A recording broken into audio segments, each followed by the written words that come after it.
Hard Mark Podcast. Shrimp on the barbie.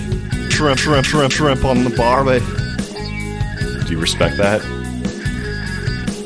That's corruption. I could make a fake snake.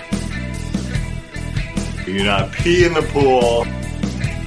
You do not pee on the barbie. All of myself is clean. Broadcasting from the majestic peak of Mount Pilchuck, take it away, MarkBot 5000. Oh my! Vintage Eric! This is MarkBot 5000, former Cyborg War correspondent checking in. Not to be confused with the worst play-by-play announcer of all time, Michael Cole. Welcome to the Hard Mark Podcast, a show where Eric Donaldson, a wrestling fan of over 30 years, a two-time fantasy basketball champion, introduces one match per show to his co-host who has never watched wrestling. They talk about the backstory, they watch the match, and then they rank that match on their ever-growing list. Is it? Could it be? It is. It's Mark time. The purpose of the show is to see what happens when someone that's never watched wrestling is introduced to its most notable matches. And let's bring out the star of the show, a guy who likes his pizza the same way as his penis. Slender and cheeseless.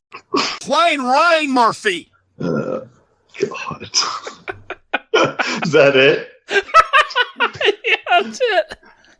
That's good. That's nice. Slender and cheeseless. I mean... Pizza like your penis. Cheeseless. Thank you, MarkBot. I appreciate that. Well, at least he's not talking about your butt anymore.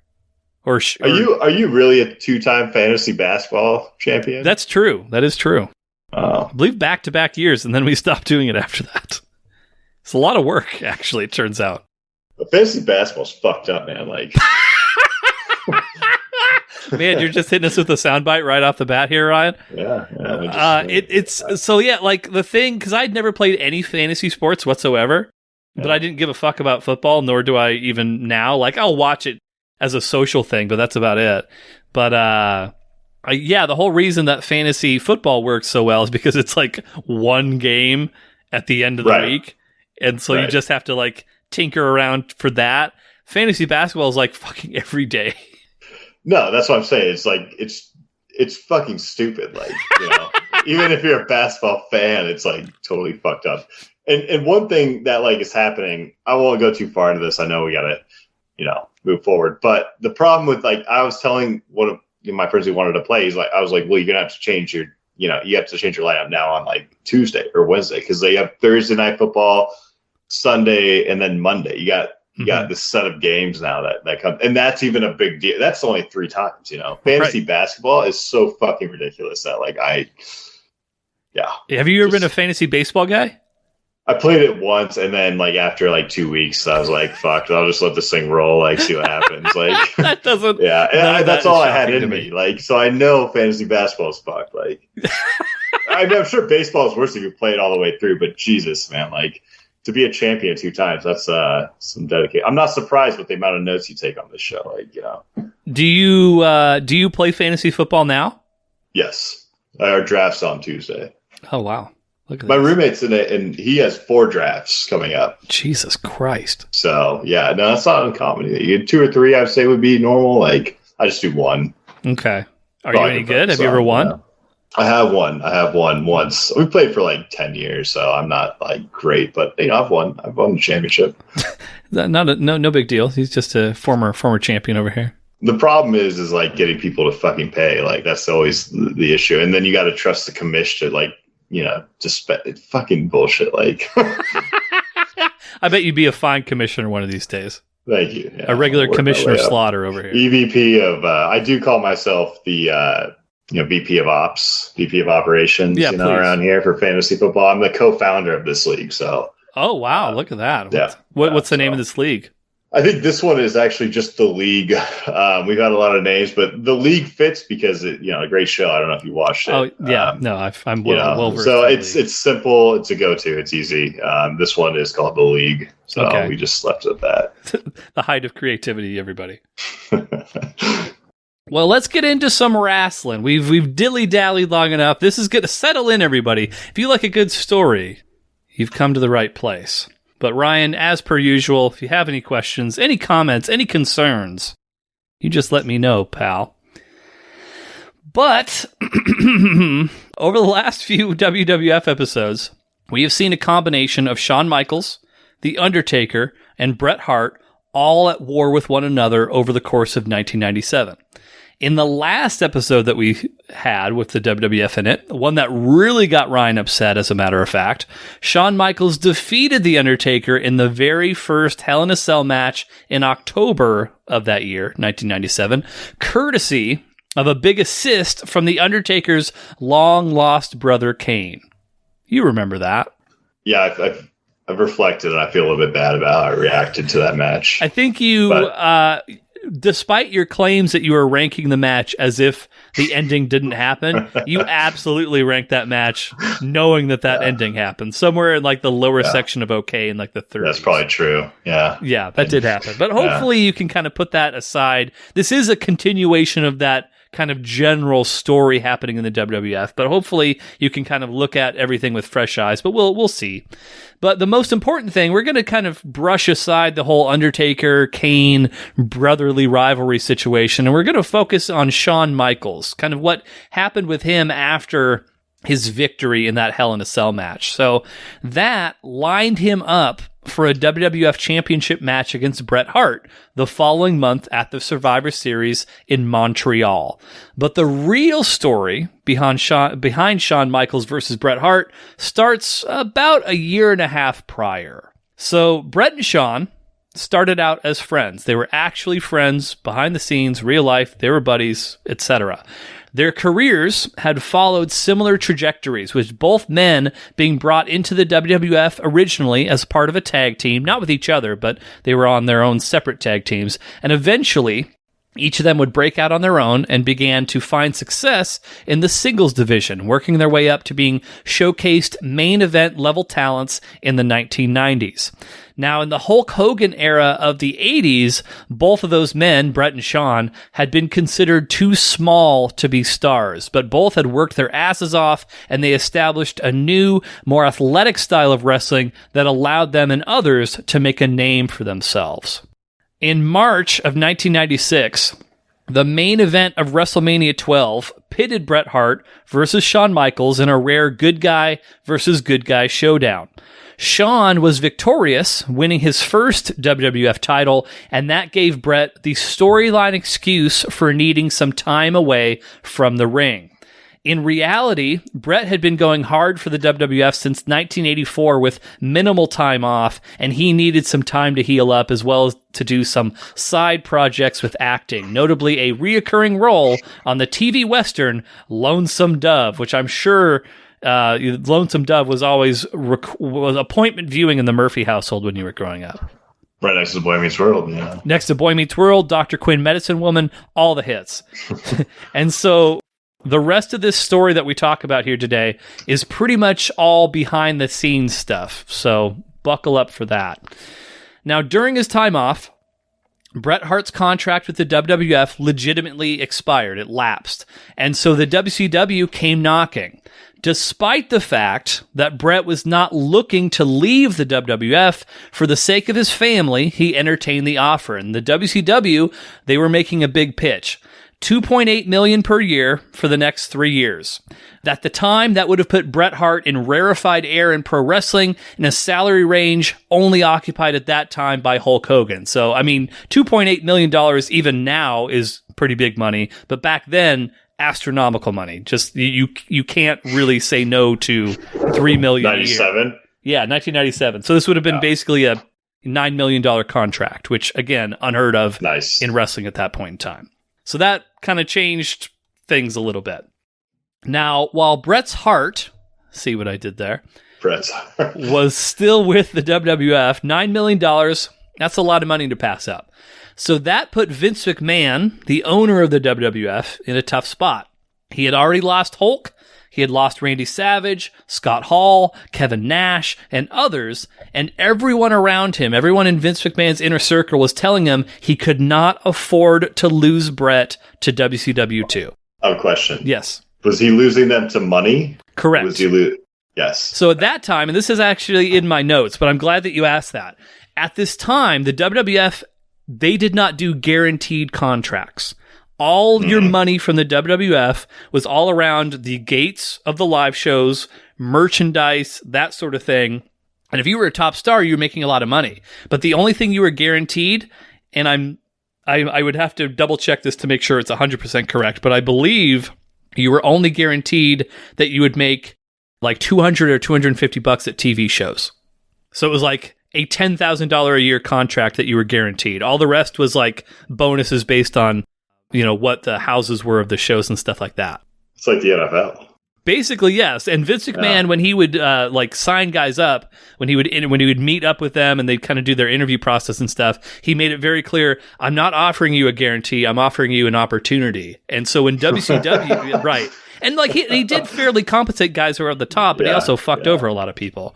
But the WCW, when they came around, because they were owned by Turner and TNT and TBS and stuff like that, they were operating under a corporate structure. They were offering these guys guaranteed money regardless of how much they worked. If they could not show up to TV, and they'd still be guaranteed that money. So it was a completely different salary structure. And so a lot of guys were like, well, fuck it, I'm going to take the guaranteed money and work less. Yeah. Which, you can't fault any of them for doing that. But I would be that kind of wrestler. The Kevin Nash of podcasting is Ryan Murphy. But the only reason I'm here is this guaranteed contract we have. Absolutely, yeah. I'm so glad I locked you into that early on before you really took off personality-wise. But so Bret was basically being offered this guaranteed money.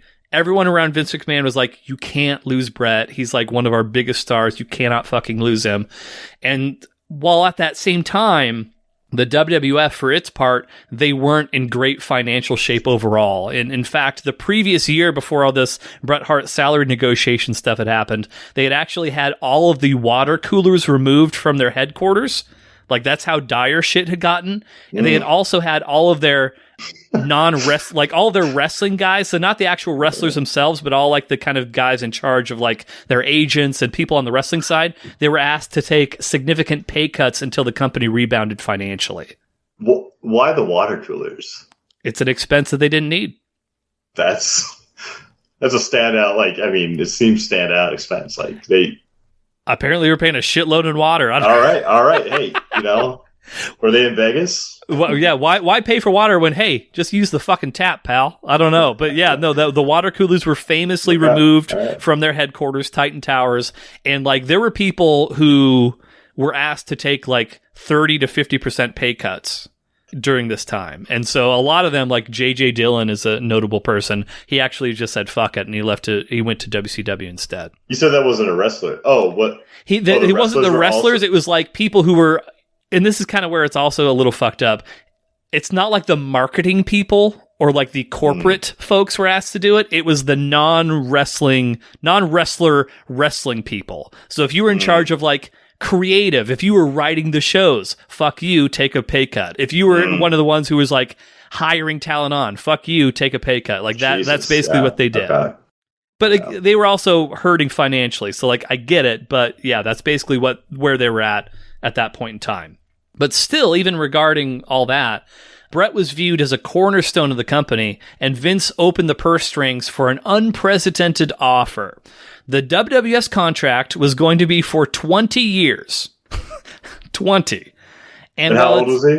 Pardon me? How old was he? He would have been right around 40 at this time. Oh, shit.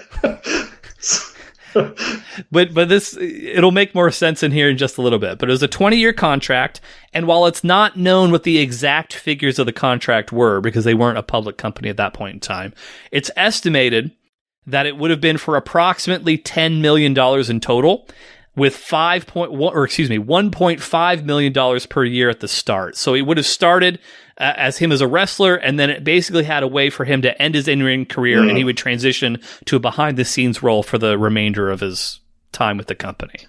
Was there love contracts. Yeah, I know you do. Your eyes perk up whenever money and contracts come up.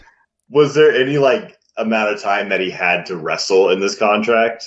I'm sure they would have probably stipulated number of dates. That was becoming pretty common in wrestling around that point in time. Now, if guys are injured, back then they didn't do this. Nowadays, a lot of times wrestling companies will tack on time. So you signed a 3-year contract, but you were out for 9 months because you tore your ACL. We're going to tack 9 months onto the back end of your contract now. Okay, so it's guaranteed, but they just put it on. That's more of a recent development in wrestling. I don't think this was happening back then. Okay, but yeah, I'm sure they probably would have had some sort of number of dates that was required of him, amount of time he'd be wrestling on pay-per-view TV, that type of thing written into the contract. But yeah, so knowing that he now officially was not leaving money on the table for his family and content with the fact that he would end his career with the same company that he had his first big break, the WWF, Bret Hart happily signed, and he'd be in the WWF for life. Nice. Good. That's a heartwarming story. Well, let's take a closer look at this situation. Now, while Bret arguably did some of the absolute best work of his career, after signing that contract, a number of events began to shake up the company outside of Bret's control. First, the company was still in bad shape financially, with Vince McMahon having taken out a number of loans to help keep things afloat. Additionally, in an ego-driven profession like pro wrestling, people are constantly going to be at odds for top money and for top spots. And it's not surprising that Bret's shiny new contract was going to piss some people off who felt that they were equally deserving of that money. Notably Shawn Michaels, who was estimated to have been making around $750K at that time. Still good money, but you're literally paying him half of what you're paying Bret Hart, which, as you can imagine, pissed him off. Especially because, as we've talked about on the program previously, Shawn Michaels at this time in the mid to late 90s was a pilled up dickhead. Mark McGuire wrestling. Mark McGuire. You might even say the Jose Canseco, but it's hard to say. Yeah, that might be, yeah. Shawn, whether it be intentional or not, came off as a huge dick in all of this.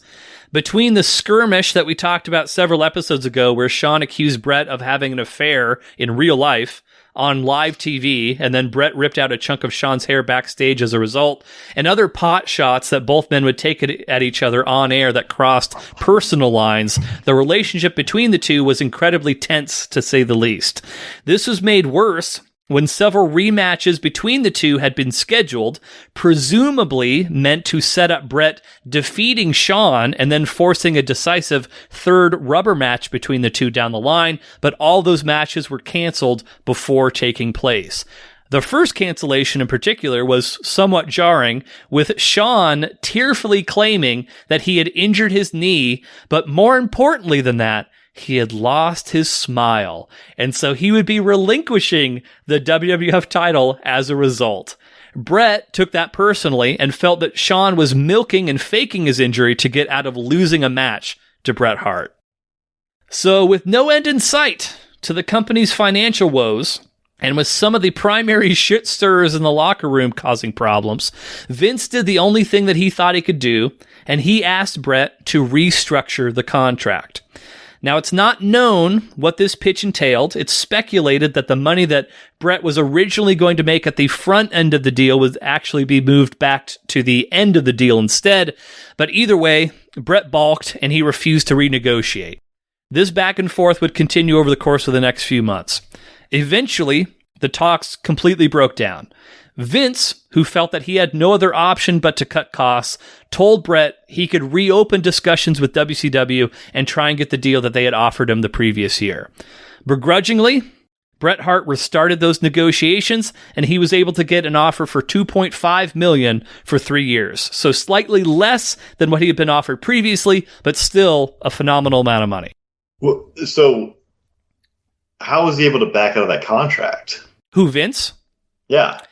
And so nobody really knows for sure. I think that there probably would have been a prolonged legal battle, which wouldn't have been good for either party realistically. So I think he basically was like, we're in financial peril. I can't afford to pay you this. We either need to renegotiate, which is, again, shitty. Like, no one forced him to do that fucking contract, but at this time he had buyer's remorse. He felt like he wasn't getting, what he needed out of the deal for better or for worse. And I think in his mind, it was like, everybody's pissed that they're not making Bret Hart money at me, and I need to do something about this. Jesus, man. Like, this is some drama behind the scenes that you don't get to see on This is one of the more dramatic sort of moments in professional wrestling for sure. But yeah, so Bret was basically allowed, hey, renegotiate with WCW. He got an offer for $2.5 million a year for 3 years. And in a development that no one had seen coming a year beforehand, Bret accepted the offer and was now WCW bound. However, there was one teeny tiny little problem that needed to be sorted out. Bret Hart, as we saw in the last WWF episode of the Hard Mark podcast here, that's our show, he was still the WWF champion, which meant that everyone needed to come to a consensus on a way that Bret Hart would no longer be the WWF champion by the time he entered WCW. Vince, for his part, was terrified, legitimately terrified, about the idea that Bret could take the WWF title onto his rival's show. The WWF had actually already had their women's champion take their belt, the WWF Women's Championship, and literally throw it in the garbage on WCW TV. And it was thought that if WCW got Bret Hart to do the same thing with their world title, that would be disastrous for their reputation. This is fucking wrestling right here. This is fucking wrestling shit. Like, this would not happen today, just by so everybody's clear on this. Like, this was a different era where like shit was taken real seriously. It's good stuff, man. Like, this is what I'm here for. The back end of the drama, like, it's not all on the mat. Almost none of it is in this particular case. So in Vince McMahon's mind, the plan was clear. Bret Hart would lose the WWF title to Shawn Michaels in Montreal at the Survivor Series, and then Bret would gracefully exit the company. And is Shawn Michaels still on the payroll at $750? Yes. And he's good with that. I think he's good because Bret's leaving. Okay. All right. There may be some residual bitterness, but not nearly as much bitterness as like when Bret was literally making double the amount of money that he was making. Yeah. Okay. I got you. So Bret was agreeable with this. So he's like, yeah, I will lose to Shawn Michaels. That'll be fine. And he wanted, on his way out, to try and mend fences when he was leaving the WWF. And in particular, he wanted closure from those issues that had taken place between himself and Shawn. So he approached Shawn backstage. This is not in front of cameras. This is just the two of them talking.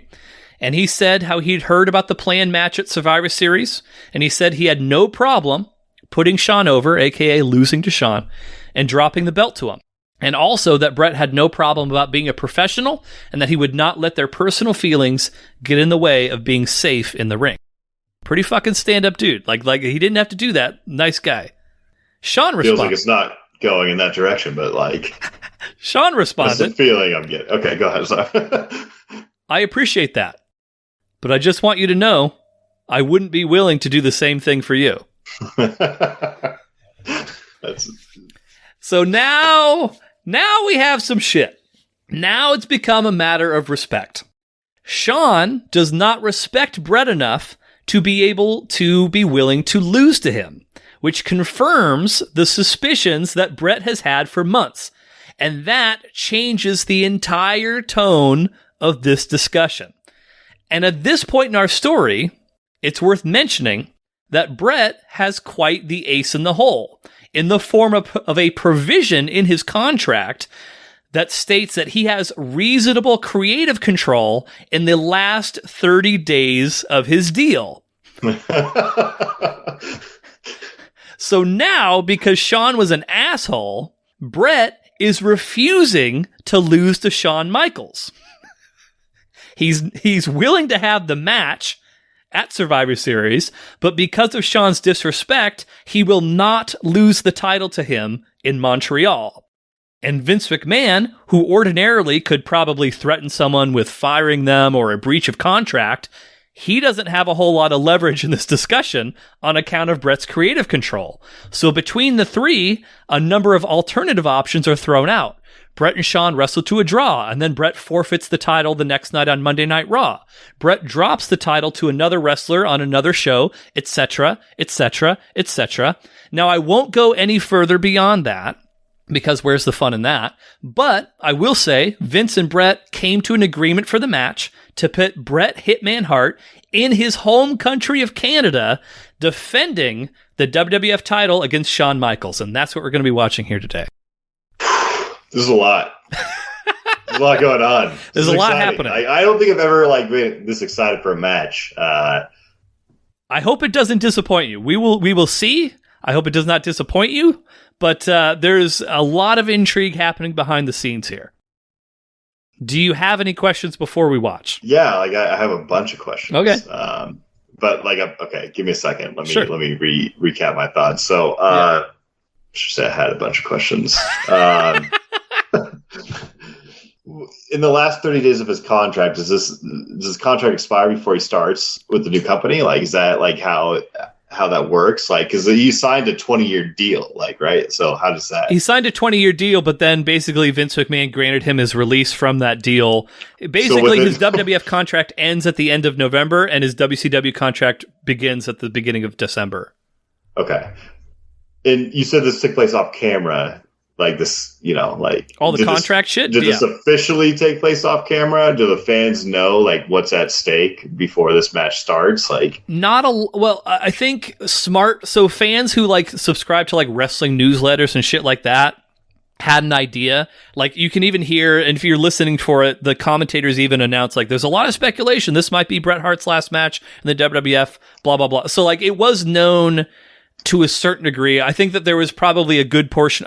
Probably the majority of people didn't necessarily know that this was happening, but there was maybe 30 to 40% of the audience were aware that like something was happening. They did not have the level of details that we know now, though.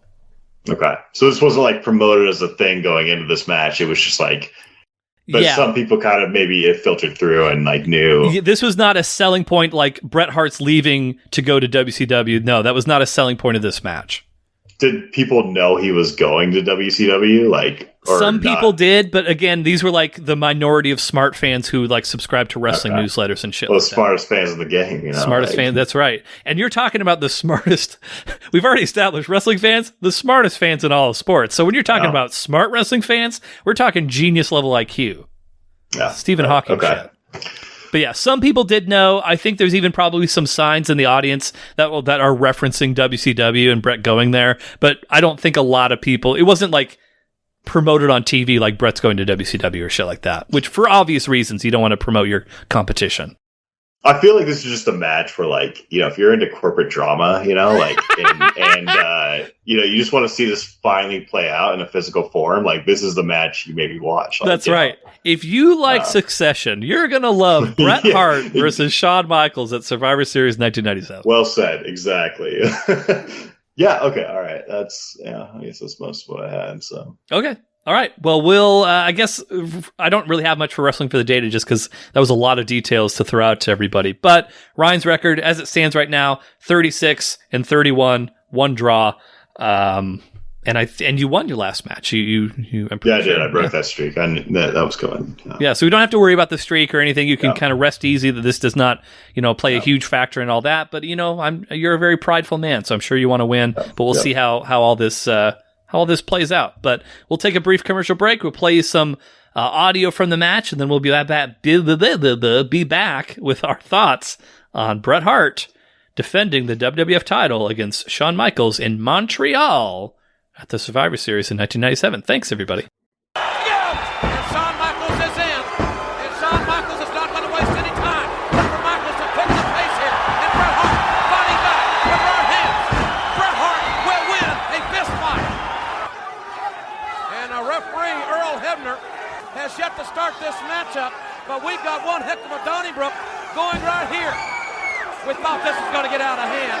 All kinds of speculation regarding Bret Hart and his future. Everybody's got the answer. Everybody knows the story. Be ready to move. This is just what you gotta love. It's a good old-fashioned fight. It's just a down and dirty fight between two guys that hate each other's guts. Damn Cheryl Slobber Knocker. There you see Vince McMahon there, trying to convince these guys to get in the ring. Ring the bell. The match has started. Finally. Oh, Michaels just pulled the referee right in front of the Hitman. What about that? Look at this. Oh, you're kidding me. Michaels, Are you going to try to beat Bret Hart with a sharpshooter? Yes, he is. Are you kidding me?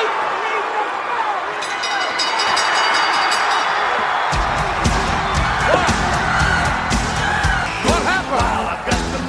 What happened? Bret Hart gave up with a sharpshooter.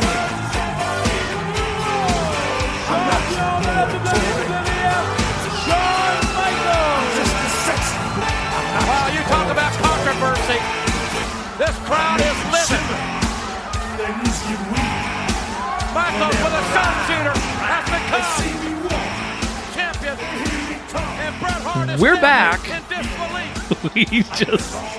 we just saw Bret Hart versus Shawn Michaels at Survivor Series 1997. What did you think of the match? Oh, the match is all right. Yeah. Like itself, like if you just look at it as a standalone match, like it was all right. It has some good perks, but It felt like it was starting to get good towards the end, maybe. yeah. It was just starting to get started, and then when the end happened, well, that was a discussion point. We kind of had to pause, and you can only imagine, like even like big time wrestling fans when they saw what was going on, it wasn't especially clear what was happening. Like it was clear that Shawn won, and he won the title. Yeah. But it was a weird, like usually when somebody beats somebody, the other guy's like down on the ground, he's selling, he's like, oh, I'm so hurt. Like that didn't happen here. No, I had no idea. I thought like it was called off some like weird, you can't hit the ref or like, you know, like there was something weird about the ending for sure. Like, So, I mean, we'll get into this in more detail in a bit, but just, I mean, anyone listening to this, I'm sure is probably already aware of this.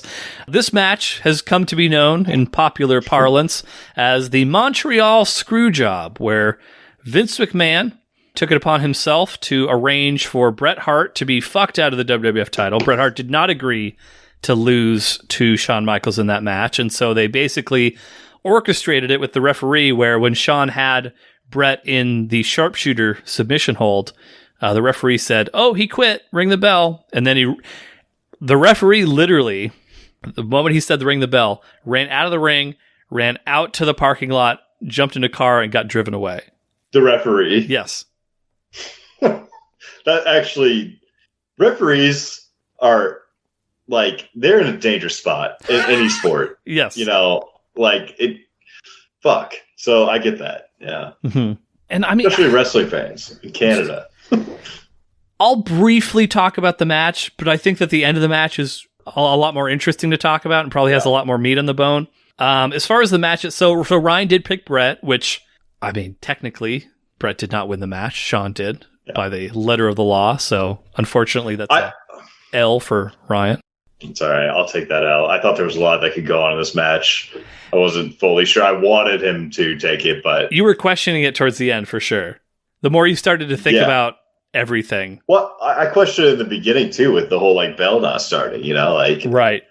There was things going on in this match that, like, it's going to be one of those weird ones, but... Right, yeah. Okay, yeah. But, so the match itself, or maybe not, just kind of the thing we just watched. So... the Attitude Era is officially started. We saw a promo touting WWF Attitude. That was the very great promo. Great promo. I'm 6'10", 328 pounds, Ryan. I caught an attitude with that promo. So we've got that. We've got JR, Jim Ross, and Jerry Lawler kind of talking up the match ahead of time. We've got the promo video. I mean, I think that only kind of served to enhance the hype of the match from our pre-match talk. But then we have Shawn. He kind of gets the intro with his DX buddies of Triple H, Rick Rude, and China. He comes out. He's doing a lot of Canadian flag stuff. He's humping the flag. He's stuffing the flag down the front of his tights. He's blowing his nose on the flag. A lot of Canadian flag stuff. Yeah. Got to disrespect their country first. Like, I mean, you got to, and then you got to win the title from their hero. So to really complete this experience, you got to do all those things. But Bret then emerges along with his two brother-in-laws, Jim Neidhart and the British Bulldog Davey Boy Smith. Also, his son was there with them. If you notice, was that the guy? Yeah, there's a little guy holding the Canadian flag when they were backstage. That was actually his son Blade, which also makes this an interesting scenario considering that Bret Hart's family was there when they did all this. But anyway, Bret Hart emerges. You liked his entrance. He was very bare bones, very, to the point, but, he was there. He had a purpose. He threw on a jacket, to go on. Like, he wasn't stripping out of his clothes. Hey, this is another thing. I got to go do. Right, exactly. Throw on my jacket. Just another day in the life before I made $2.5 million a year here in 1997. Yeah, so then they kind of come in. I think probably the most glaring thing initially is just the sheer number of signs that were in the crowd. And if you had to take a sample size of the signs in the crowd and how many of those signs had slurs on them, 10%, 15% maybe. Which is a pretty decent percent nowadays. Yeah, for signs with slurs, that's a good number. Right. And I mean, shockingly enough, all of them anti-gay. Who would have imagined? There's some chance there too. That's right. Those homophobic Canadians. Who knew? So yeah, a lot of and so the match quote unquote, the match. They're just brawling ringside. They try to brawl in the crowd, and they do to a certain extent, but you can't separate the people. They're in such. It reminded me of a concert, just because people were so tightly packed in, there was no getting through them. So you're basically just fighting on the other end of the barricade for a little bit, and then you fight back on the other side as well. Then they kind of fight up the aisleway for a while. We get a nice view of Vince McMahon. That will probably play a factor into the match as we go along here. But we saw Vince kind of yelling at them to get back in the ring. Some referees get knocked out, etc. Finally, the match actually goes back into the ring. Not a whole lot of moves that are worth calling out. There was a nice inverted atomic drop that you immediately enjoyed Shawn springing out of, jumping and doing a twisting turn. Trampoline. Yeah, just every time I get hit with a knee in my balls, I always do a little twisting flip afterwards. That's kind of what I do.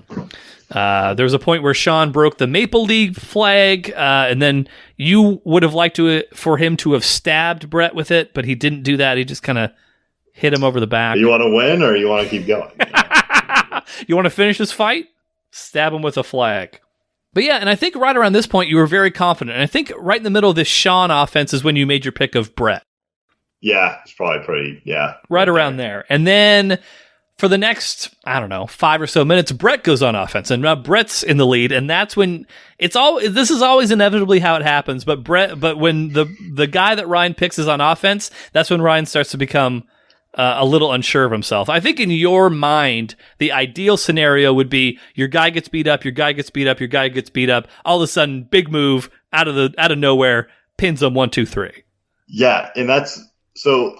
Yeah, I do that a lot, just from what I've seen in wrestling. But what made it is when they started chanting you're a traitor, And so, it wasn't a big chant, but it was, you could hear it, noticeable. Yeah. And then I was like, shit, this is Vince McMahon's match, even though it's in Canada. Right.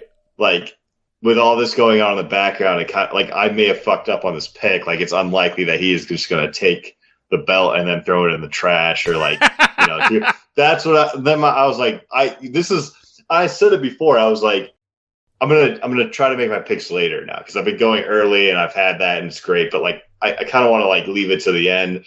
But I was like, fuck, I should have just left it a couple minutes longer, and thought about it and then made my pick.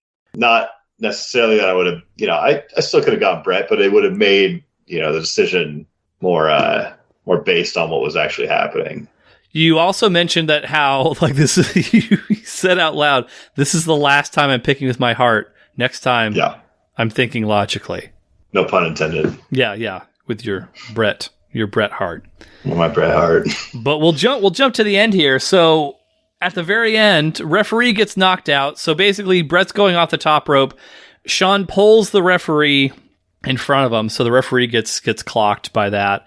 So Shawn pulled so Shawn made that move that they were like, "Hey, that's yes." Okay. Yes. Because he got hit with Bret, but Shawn didn't. Bret technically hit the referee, but it was because Shawn pulled the referee in front of him. Okay. Exactly. Yes. Yeah. Exactly. And so when the referee's down, Shawn gouges Bret's eyes. Bret's down on the ground, and then Shawn goes for Bret Hart's finishing move, like the move that everyone knows is Bret Hart's move. He goes for the sharpshooter, crosses his legs, turns him over onto his stomach. Referee comes to, which usually when referees are down in wrestling, it's a couple minutes. This was like less than a minute. Yeah. Referee very conveniently. And he looked fresh after he got up, so fresh. Very conveniently stumbles up to his feet as this sharpshooter is happening onto Bret. And then you can even hear it if you're listening to it. Ring the bell!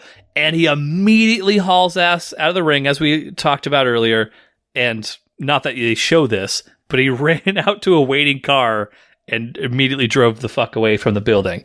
So, yeah. And so this is the point where I had Ryan pause, because I think if you don't know what you're looking for this match, it can be a little jarring and confusing, like what the fuck's actually happening. But yes, Vince McMahon orchestrated the whole thing. If you noticed, so Shawn, and you even commented on this, Shawn looked pissed at the end of the match. We looked like he didn't know what was going on. Like, right. Yeah. Yes. So that was by design. Now, Shawn did know the plan. He was... Not that plan, though, right? That plan. He knew that plan. Oh, he did know that. Oh, Shawn knew the plan. Shawn knew the plan. He was acting. Brilliant. But yes, Shawn was pretending as if he didn't know, and pretending as if he was pissed off that the match was called early. But he knew the plan. Vince McMahon instructed everyone, pretend like you don't know anything. Not everybody knew. He only told the people that absolutely needed to know. Obviously, the referee knew. Obviously, Shawn Michaels knew. Most people didn't know within the company that that's what was going to happen. So, sorry, I don't want to... No. Bret, he did not know. This is like... No. He didn't know. He did not know. See, that's a crazy thing. Like, he's in this match, this sold-out crowd. Right. Huge event. Mm-hmm. He's the main event. Yes. And in his home country with his family backstage. And he does not know in a sport where you just know. In a sport where knowing is king, he did not know. That's the thing. Like, I think in wrestling, like, you have a lot of these events, and there's some like twist or surprise or like some weird shit that happens, and they're always like, "Oh, I'm flustered," but they know. Yeah. But he did not know. He did not know. I mean, you saw him as soon as the bell rang. He was grabbing Shawn's leg to try and get out. But I can't tell that versus acting anymore. Like watching wrestling, I fucking can't tell. Right. But that just makes it a little crazier. That if he really didn't know, like that's pretty wild. So. All right. So Shawn, feigning ignorance, acting like he was pissed off as he grabbed the title. Yes? I just want to say, he did a really good job, because I was even like, he looks fucking confused as fuck, too. Like, right. And he looks kind of like, fuck this. Like, like. Well, and even more than like the audience, us watching on TV and like the live crowd, you know who that performance by Shawn was for, really, at the end of the day? Bret. He was trying to convince Bret that he didn't know. Because Bret was fucking furious. As we saw after the match, Bret spits on Vince McMahon. Yeah. You don't see the shot. It's come out later. You don't see the shot, but like he got him right in the fucking eye, and like Vince is like, "You son of a bitch!" Like wiping. Well, you could see a fucking like huge. Yes. I mean, that was a huge piece of spit, so to say. Like, yes. I could see it. And like, I wasn't even like, there's a lot going on, but then you just see this huge. So that wasn't planned either. No. Everything once the bell rang was not like they didn't know what was going to. And so the reason that you have all these officials ringside is because like, what if Bret goes fucking nuts? And like he did to an extent, but like they were worried that he was going to try and get physical with somebody. And so I think that's why you had all those officials ringside, is to like try and stop if shit went off the rails. It's weird because like if you like to do this, there's a lot of people pissed off, like NFL commissioner, like, right, like to spit in a commissioner's face. This is more. Like, that is. This is like the owner. There's not even like a like an equivalent in the NFL. This is like. I'm trying to think of. Like, you have Roger Goodell. Like, you spit in Roger Goodell's face, right? Like that. I mean, that is insane. That it goes beyond insane. Like, so if this was like truly fucking like, but that's the thing. You see what I'm saying? It seems like a wrestling thing to do. Like, but if it's really like, this is unscripted. That's fucking crazy shit. Like, so after he spits in Vince's face, again, Vince wipes the spit from his face, and you can tell he's pissed. Basically, everyone clears out. Bret's family, like the other, because he had 3 relatives that were also in the fucking company at this time. He had 2 brothers-in-law and his younger brother were all wrestlers in the company. They come out. They're basically like, what the fuck? Because they were all waiting for their cue to come running out. Obviously, that never happened. And so when they kind of showed up after the match, they're just like, what the fuck just happened there? Because they didn't know either, obviously. You're not going to tell Bret's family. And so Bret, he goes to the ringside tables. Like, we've seen how guys have kind of crashed through the tables, and they have those monitors that the announcers will watch during the match so they can see what the TV audience are seeing. He took the monitors, he just smashed them. He smashed all the fucking TV monitors that were ringside. Then he goes back. They didn't go very long after the match. No. They usually do. Yeah. So the WWF will always roll cameras after that. Like, that way they have the footage in case they need it. This was probably also like for their legal purposes in case Bret like really fucking went wild. And then, after he smashes the monitors, he gets back in the ring. You can tell he's just fucking pissed and betrayed and just hurt and upset because, like, I think in many ways he considered Vince McMahon like a father figure to him. And the fact that Vince did that to him was the worst part of the whole experience for him. And so he basically ends the whole thing. He looks at the hard camera, not that the pay-per-view's long since ended, but he motions with his fingers, WCW, and then eventually goes backstage. It's that like thing that like art mimics life, or something like, yeah. Like, it's because you just can't that you could be really pissed and do all that shit, but you just couldn't tell the difference because they do like, that's the crazy thing about this match. Like, that is it. Like, it's just, I'm still trying to like take it in, Sure. Yeah. There's a lot. It's real, but this is wrestling. And so like, yeah, but that's crazy. Like it's an interesting to watch.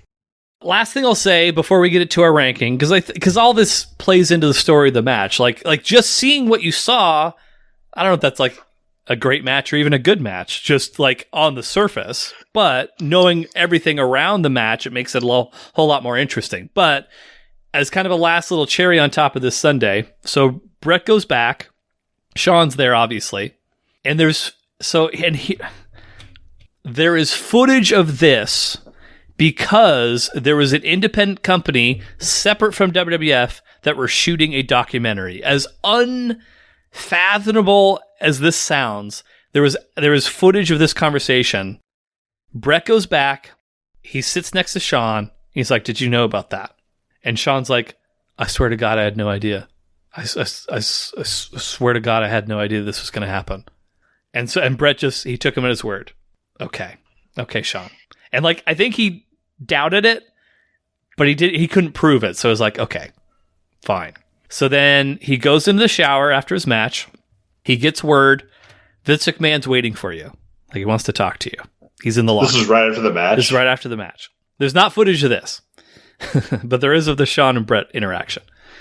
Bret pokes his head out of the shower. He's like, "Tell Vince, if he's not out of here by the time I'm out of the shower, I'm going to knock him out." And then he finishes his shower, comes out of the shower. Vince McMahon's still there. Puts his pants on, gets up, and knocks Vince the fuck out with one punch. I'd be more scared of him in real pants than wrestling pants. Vince fucked his ankle up upon falling from getting knocked out by Bret Hart. Yeah, I imagine. And that was the end. That was the end of the incident. Bret's son was in tears, crying about the whole thing. Bret was understandably pissed off. That was his exit from the WWF before he... Did Bret's son ever grow up to wrestle? He did not.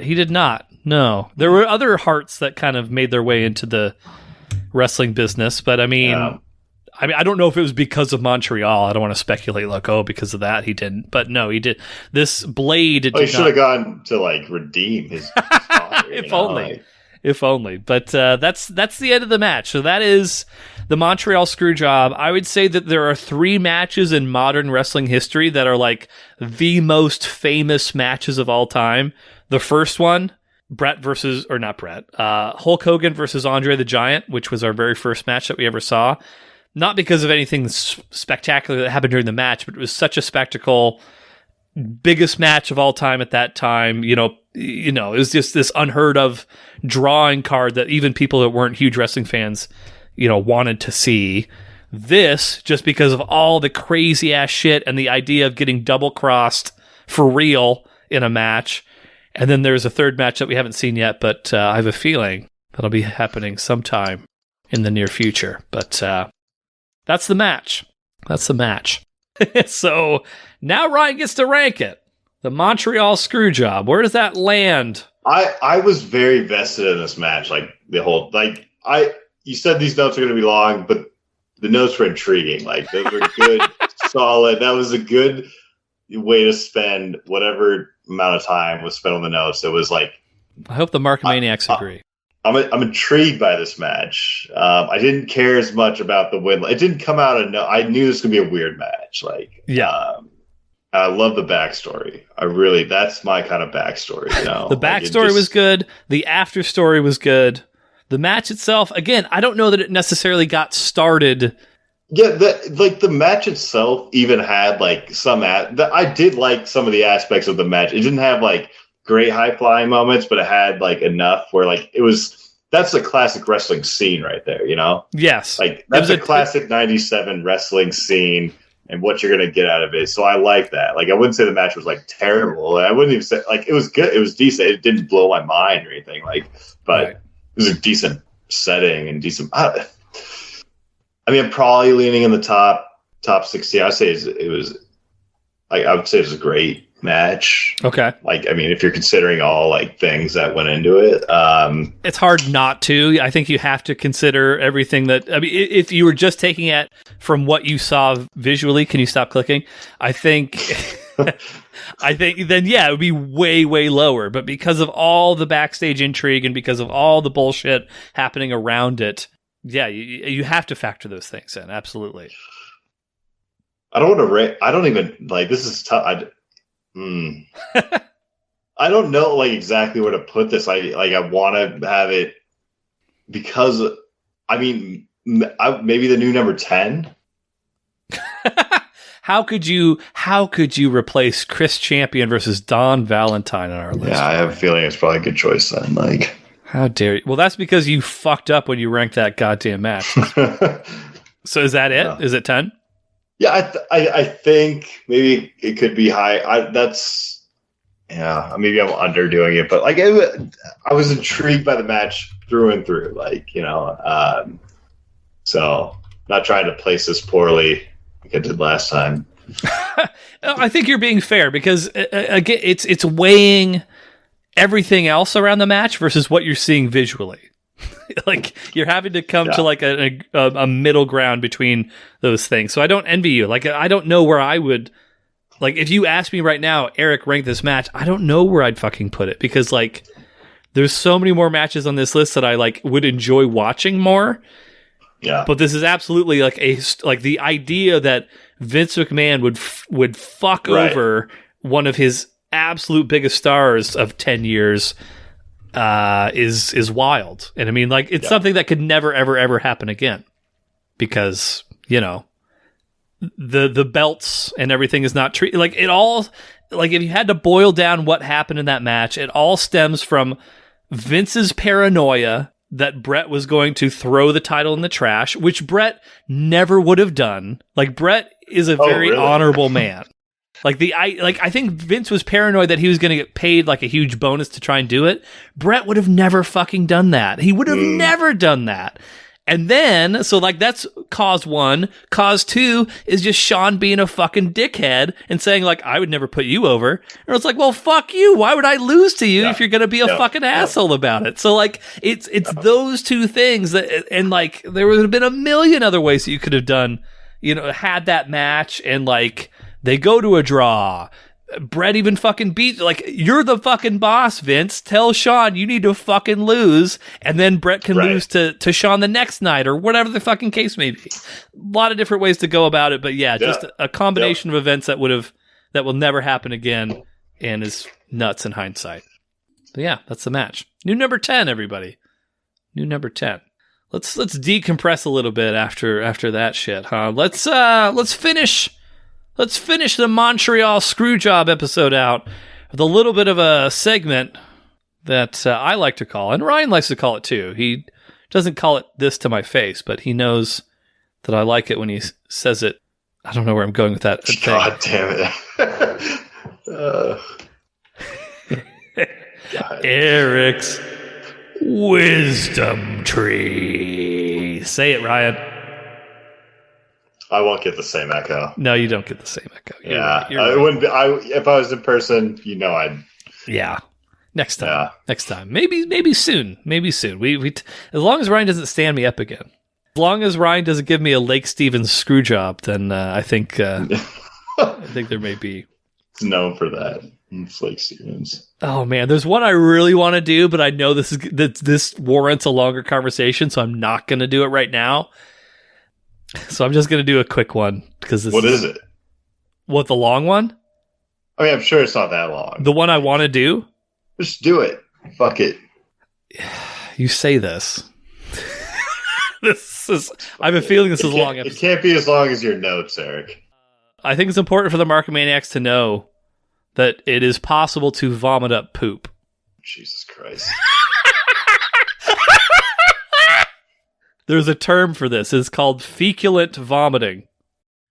I mean, I don't know, like, what insight you want me to provide. I don't, and is it because it all runs through the same intestinal tract? Like, I mean, I guess you could point to that as kind of like a cause, sure. But I mean, there's like, besides that though, I mean, it's very rare that this can happen, but yes, it is technically possible to throw up poop. I just sent you a link, but basically if you...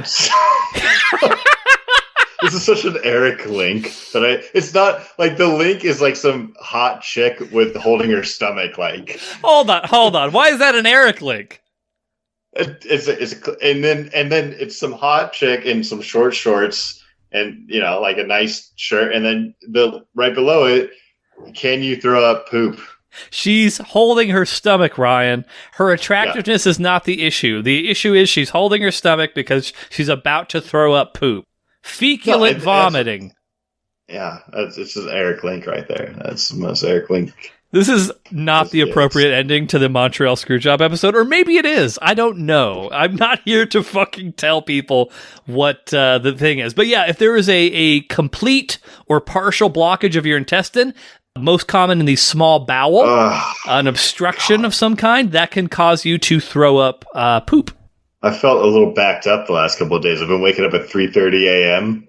Oh, and shit. I haven't had time to take my morning, shit. So now I'm concerned that would fuck me up for the rest of my life if I ever did that. Like, would you put that on your Tinder? Interest, throwing up poop. God, I just, Here's some causes, though, Ryan. So, would you like to know the causes? Yeah. Scar tissue, so after like abdominal or pelvic surgery. Inflammation, such as Crohn's disease or diverticulitis. Hernia. Impacted feces. That's a hard mark favorite. Twisting of the intestine. I don't even know how to say this word. Intussusception happens when the intestine pulls itself inward into itself and is a common cause of blockages in children.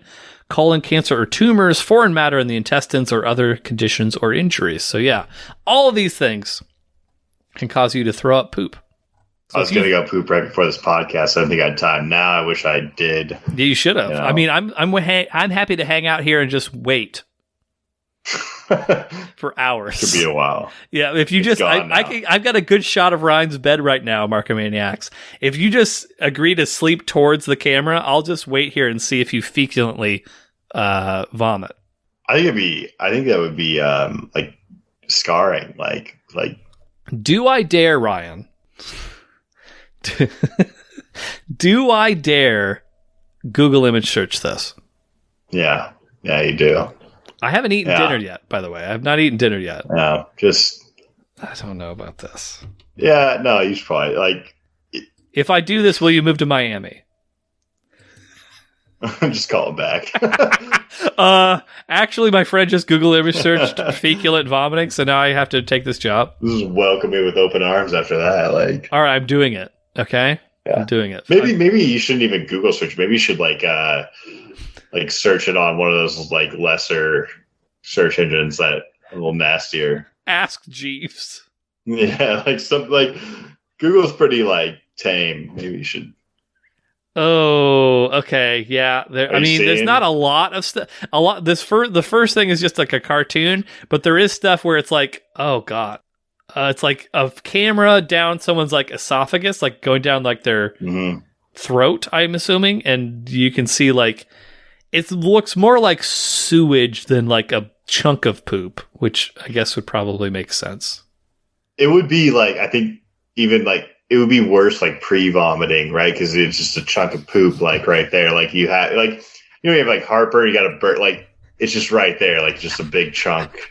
You've officially. No one's listening to us anymore. Officially, everybody has turned this fucking podcast off because of your graphic description of getting heartburn. It'd be better to get it out. Like last poop thing. This isn't even in my notes of stuff to talk about. Did you know, Ryan? And I don't know if this is even a thing anymore, but when I was back in school, when I got my bachelor's degree, because I'm a well-learned man, I learned that Mexico City, they had a bit of a problem on their hands, Ryan. Did you know that their sewer system was so bad in Mexico City that at one point in time, the sewage would burn off into the atmosphere and then would come down as fecal snow? Yeah. Well, that sounds wrong because I don't know how often it snows in Mexico City. Well, I'm saying that it would work its way into the atmosphere, and then it wasn't snow. It was poop. Rain. Just poop rain. Poop snow. It was coming down in flakes? Yeah, like flakes like that would like drift down like snow. Oh, God. Yeah, this was in, I don't remember what class I took that I learned about this, but yes, fecal snow, feculent vomiting, fecal snow, everybody. Your number one... I want to say... Yes, please. That we should appreciate the fucking sewer system and the infrastructure that we have right now. Like, no one talks about it, but like, we basically get to like take a shit or piss, and that just all gets cleaned up and we just drink it again. Like, it's like no one talks about, like, everyone's like computers and airplanes, but like, what about our sewage system? Like that's fucking crazy, Like, yeah, everyone's like iPhone 12 when in reality they should be talking, hey, sewer system. Right. It's incredible. I just think it deserves a shout out to the people who designed it. That's right. And the people who maintain it. Like, like it's incredible shit. Like, we should be thankful, and hopefully it comes out our butts, not our mouths, Like. I if not that beggars can be choosers here. If I had to make a request, maybe design it so that I can flush a flushable wipe. But besides that, pretty solid work overall, I would say, but on account of all those fine folks in the sewage industry. Yeah, I mean, honestly, to your point, I just use toilet paper and go take a shower. Like, like that's no, like, you don't need to make their job any fucking hard. They've already done a pretty nice job. You can flush paper down that toilet and it dissolves, and then you have drinking water. This is just special paper. It's not. Don't like fucking. You're. I mean, you're being nitpicky. Like, well, you know what I've had to do now because of all this is to extend the longest episode of this podcast of all time. I've started when I need to wet wipe, I'll wipe it and then I'll just put it in the trash. And I had to buy special garbage cans that have lids on them. Otherwise, people were just looking at my like shitty wet wipes just sitting there in the open air garbage can. I've never. So I mean, there's one. I don't think there's ever a need to like. I mean, if you want to, you're doing it the correct way. At least you're not like clogging the fucking system. But like, I mean, I don't want a special garbage can to do that. Like, or like, you know, like I said, use regular toilet paper, take a shower. The other one, just get a bidet. Like, that's it. Like, you know, I don't disagree. I've long. I mean, that it's weird that we haven't adapted this bidet system. Like, right, and not a European one. Gotta go to Japan. No. I'm not sitting in a sink. You're just hitting us. So I feel like I'm not even getting Prime Ryan. Prime Ryan's just now starting to come out. Whoever call you're on with next, they're getting the Prime version of Tequila Ryan. I'll let them know early that day. Yeah, please let them know. Hey, this next 45 minutes, you're getting the best version of this guy right here. Yeah. All right. Well, with that said, we'll be back with Rumpus Time on October 20th. It's fall. Hopefully, it's fucking less hot than it is right now. I guess we'll find out. But if you're not hard, get hard. Once you get hard, stay hard. I don't know. I remember how I end this. That's all, folks. That's all, folks. Ryan did it. Ryan did this time. Feculent vomiting. Thanks, everybody. Fantasy basketball's fucked up.